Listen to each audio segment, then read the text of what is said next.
एक आदेश पारित किया है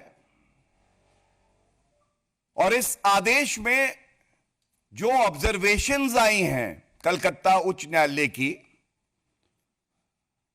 जो बेंच हेडेड है चीफ जस्टिस कोलकाता हाईकोर्ट द्वारा, वो बड़ी ही चिंताजनक है और वो दिखाती हैं किस तरह से पश्चिम बंगाल में कानून व्यवस्था ध्वस्त हो चुकी है। निर्ममता बनर्जी से कुछ सवाल पूछे जाने आवश्यक है और इसलिए आवश्यक है क्योंकि पश्चिम बंगाल और भारत की जनता को, हर महिला को, हर बहन को यह हक है वो ये जाने कि जब ममता बनर्जी या कहें निर्ममता बनर्जी को पीड़िता के परिवार के साथ खड़ा होना था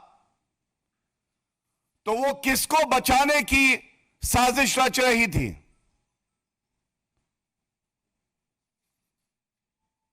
ये सबसे पहले जो कलकत्ता हाईकोर्ट का आदेश आया है और इसमें जो निर्देश है वो आपके समक्ष रखूंगा।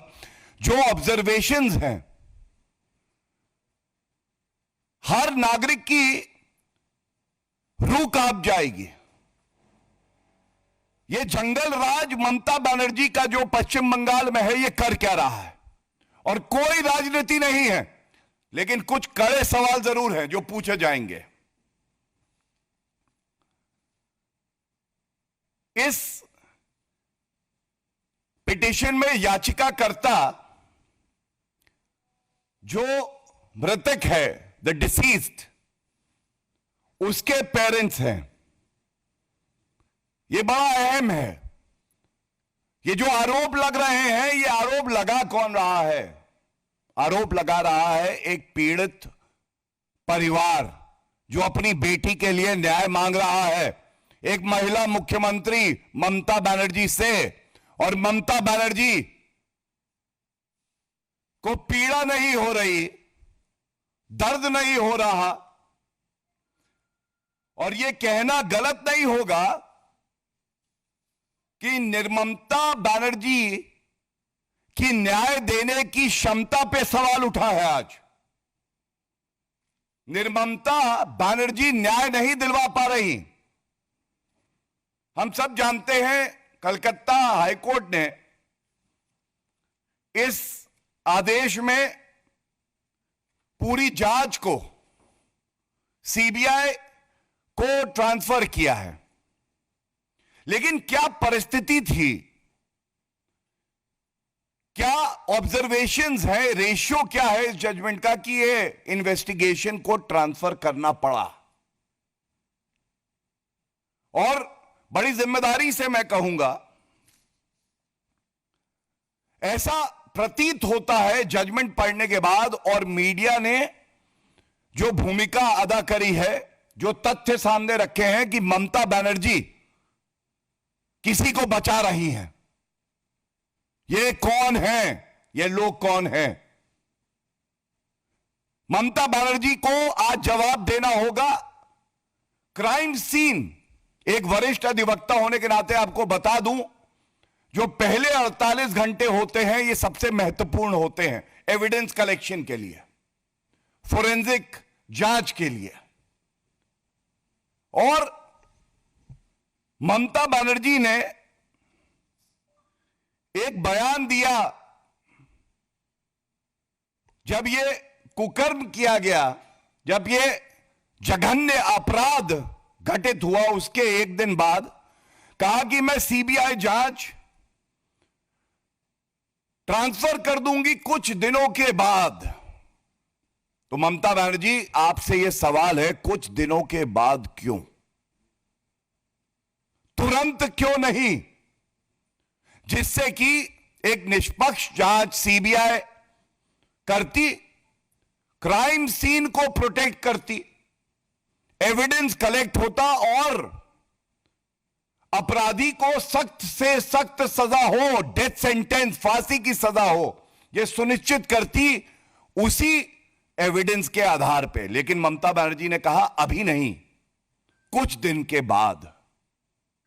और मैं अभी बताऊंगा कि कलकत्ता हाईकोर्ट ने क्या कहा है इस पे। तो ये जो कुछ दिन के बाद कहा, इसमें किस तरह से एविडेंस को डिस्ट्रॉय किया गया है, यह बड़ा चिंताजनक है ममता बनर्जी जी। और अब आपके सामने कुछ तथ्य रखता हूं। पश्चिम बंगाल सरकार ममता बनर्जी के आदेश पर क्या कर रही थी। सबसे पहले, कोई भी जघन्य अपराध होता है जिसको हम लोग कहते हैं हीनस क्राइम, तो उसमें एफआईआर होना यह अनिवार्य है। यह हमारे देश का कानून कहता है। और सबसे बड़ी बात यह है, सुप्रीम कोर्ट ने भी कहा है, ललिता कुमारी का केस है कि अगर इस तरह का जघन्य अपराध हो, a cognizable offence is committed, the state police is duty bound to register an FIR. पहला तथ्य, क्या ऐसा हुआ जब यह जघन्य अपराध किया गया